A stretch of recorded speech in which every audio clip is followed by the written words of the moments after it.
So I will try and speak to the patent where you get a patent taken out for if you have an affair with the boss. The Ferengi of acquisition do say not to have sex with the boss's sister, but to have sex with the boss. And if you're in a state of confusion as to who the boss is, but the boss is telling you to fuck the temporary pharmacist,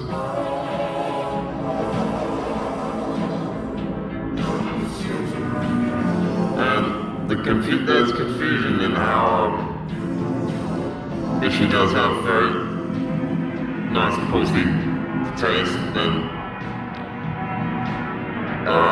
but you have to keep a lot on the hush. But then she goes off to support an initiative to make some sort of psych profile against you. Then I commend it as it's still an affair to remember.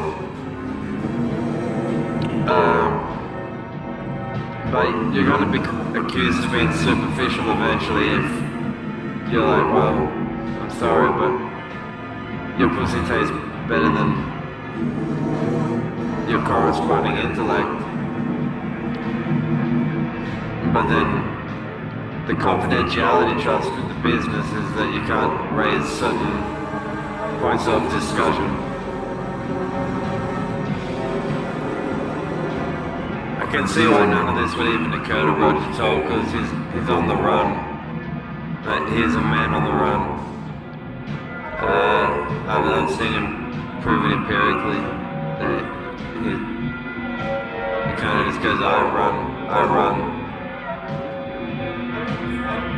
So, it becomes a dilemma, but really you are the subordinate. So you're the subordinate going, well, yes, boss, you have it. Your pussy is beautiful to eat, but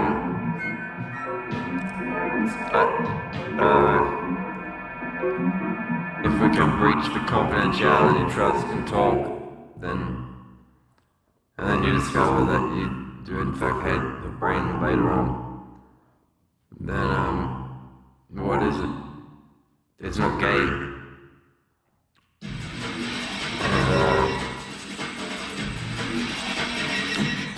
Anyway, something to think about, I think. I was also thinking about Fred Durst from Limp Bizkit. Songs like All in the Family, awesome. Nookie, great. I've loved Nookie since high school. Then in Get Naked with Methods of Mayhem, Fred Durst is the only one wearing a shirt. Alright, well, alright. His rapping is good. In Get Naked, but he wasn't getting naked with the rest of the artists. So I couldn't cross Jonathan Davis from nations away, so I don't understand why Fred Durst would, but his betrayal is reflected in that the deterioration of quality of product, subsequent albums, in my opinion.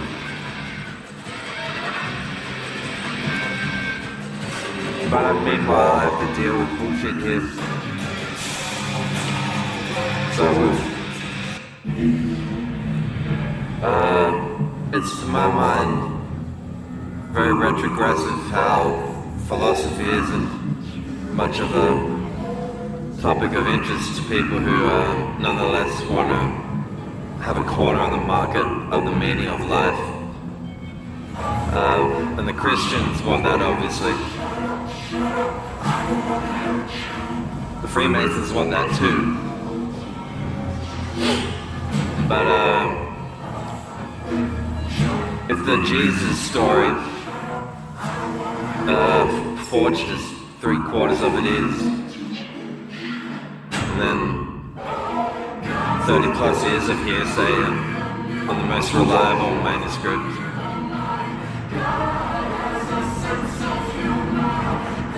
It's from the standpoint of historicity, it's very nonsensical on behalf of judges who,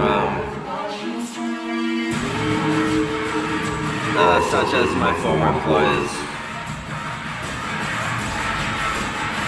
but not addressing the sexuality or the question of the sexuality of Jesus. And then they go out and try and say that they converge on, I think I could argue quite stably, they converge on illegitimate pursuit of the bisexual community just because they won't go, oh fuck, our gospels are fucking fucked in the head. So there's a lot of malpractice, I think, occurring because of that, and you've even got its monumental Calvary Hospital fucking devilish iconography is more moral in its terms of its implications than Calvary Hospital. But yeah, the Freemasons are in error as well, because the Christians are going, oh, Jesus is the Savior, and the fucking Freemasons are going, no, he's a martyr. And then in the crossfire, they are just zoning in on the bisexual community.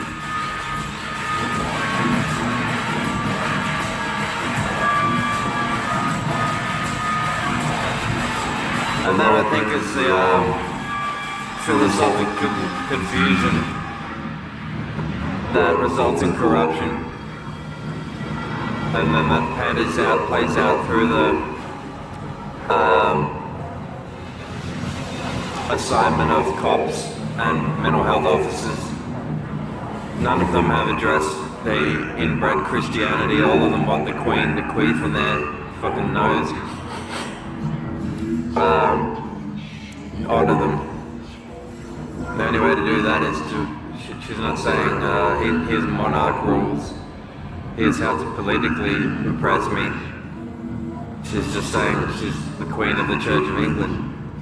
And she's not addressing the question of the sexuality of Jesus. She's loincloth dodging it. Which, you know, if they truly wanted to shame him with a crown of thorns, they wouldn't put a loincloth on him at the same time. Because the concealment of shame is signified by the placing of leaves or loincloths over the genitalia. So Jesus appearing crucified with a loincloth and a crown of thorns is a contradiction of the principle idea of mocking someone. So, and that's a symbol of why, so Calvary is a symbol of why the healthcare workers will even be predatorial towards members and defenders of the bisexual community. So they just haven't read enough philosophy, really. And then they aggress and, you know, stop saying we're inbred, stop saying we're inbred.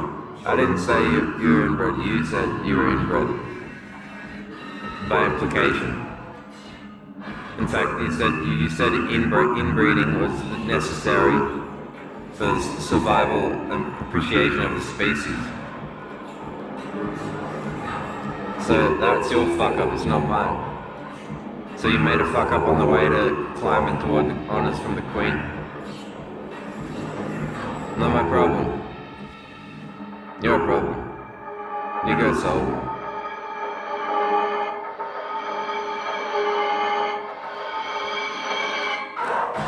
Just remember, someone who hates anyone that's cross-connoting psychology and religion together, but without following their own reasoning through to conclusion. Technically, I think they should have a right to even knock on a door of anyone who defends the principle of the existence of the bisexual community. Because, like in America where they get their guns and like flush them out. I just do that by growing my hair long and watching how other people talk.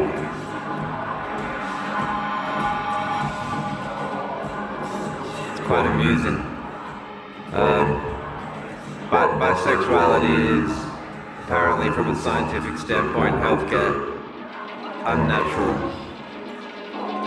and you can fix yourself by celebrating inbreeding.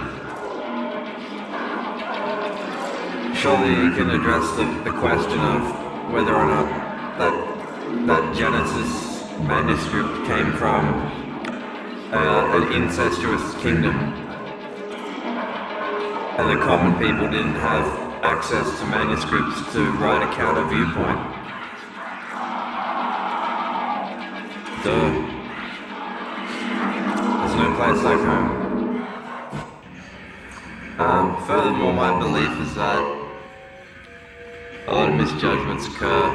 The Latin, in the ancient Latin, it was called post hoc ergo propter hoc, meaning after this, therefore because of this, as a call out to fallacious thinking. So if you learn something in 2005, you get charged or indicted for having, on the basis that you knew what you learned in 2005, in 1995. And that's their inbreeding again at work. Just go home and fuck your family, please. It's embarrassing. It's embarrassing the way you speak.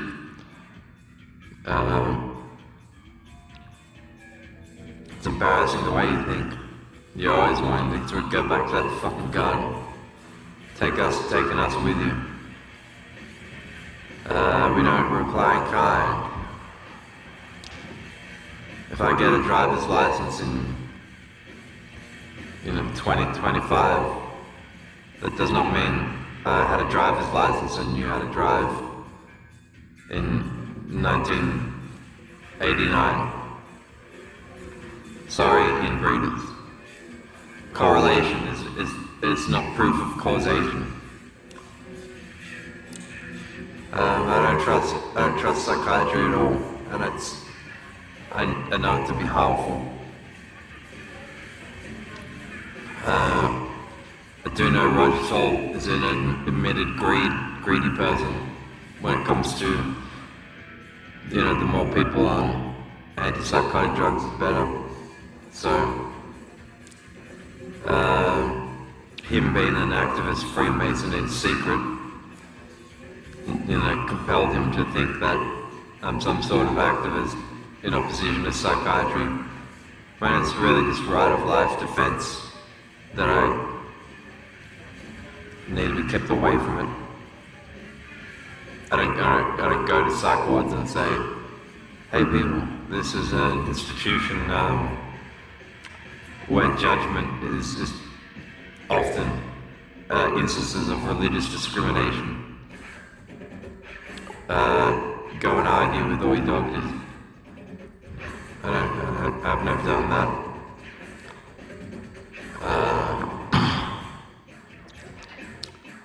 But Gary Cairns and Roger Tolman, I'd like to say otherwise.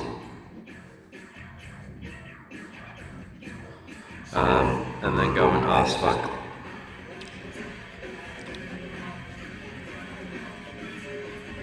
It may confuse them, but very classical when it comes to talk of evolution. Its unifying principle is that all life comes from a common ancestor, not from vapid monarchy incestor. You know, so why if we don't have all the conclusive facts of human evolution, do you think we should all, in the meantime, trust in the sacredity of Elizabeth II's stories of incest and Jesus being, you need to kill Jesus to justify the sanctity of being inbred? Like, we simply do not want involvement in that. And so then they go, oh, this is the person of interest, this is the person of interest. Might just be a person not of incest. Piggers and mental health faggots.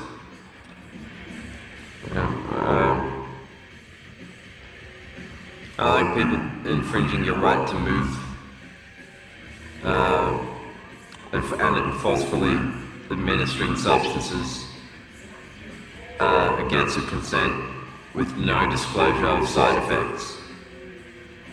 And what they say to themselves is, oh, we're doing a good thing, we're saving souls. No. There's no science of the existence of a soul. So church with injections and pills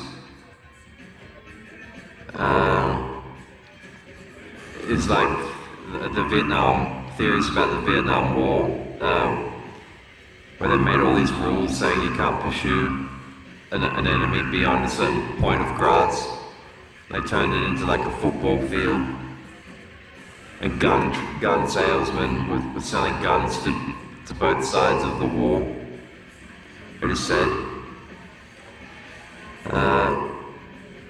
So yeah, that's the fuck up controversy and why I don't want to work in healthcare ever again. It's because what they're saying is, if you're sick and you get cured, you're not needing healthcare anymore. So it's not really in any sort of long-term interest for you to be cured, but to be sustained.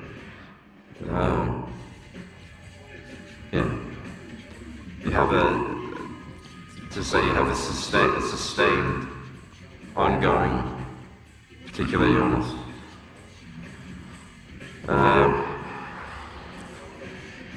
So I've submitted I'm working on submission of, I'll talk to my lawyer about whether there's veracity to that, in my lawyer's opinion, to the claim that if an employer sits on your face and you eat a pussy for heaps, then you get verbally coerced. When your pay is really contingent on you being subordinate. In a pharmacy environment, you are led by the question. And that's something that these Freemasons don't get either, because they don't get with the historicity of the Gospels. The Gospel of Mark indicates Jesus has been led by the question, so they don't pause and recognize that in principle. They're just fucking greedy. The greedy ones saying that they're supernaturally sacred, and there's no possible way that can ever be scientific. So people are kept in fear by this prospect, and it gets called a treatment and a service to people.